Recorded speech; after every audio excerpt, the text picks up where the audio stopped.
nào nào người xa đi nào nào người lại cho đi nữ mà thì gì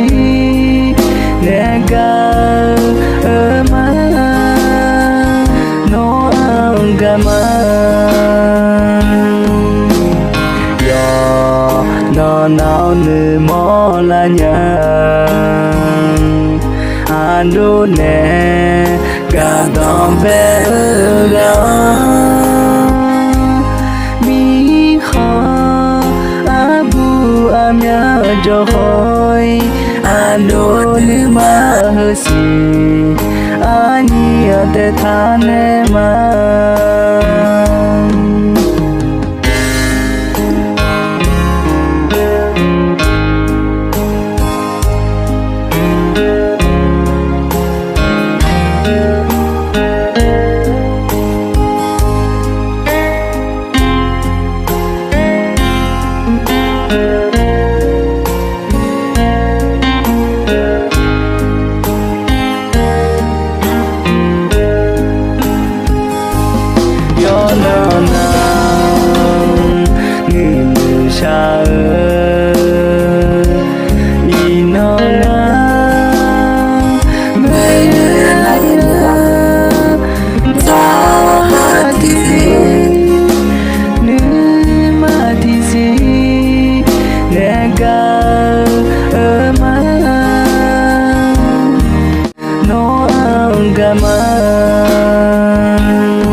nó nào nữ mò là nhà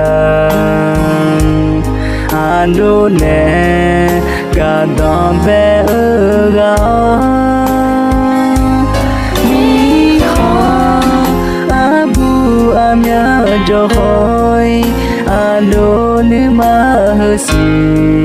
anh ở đây thane mà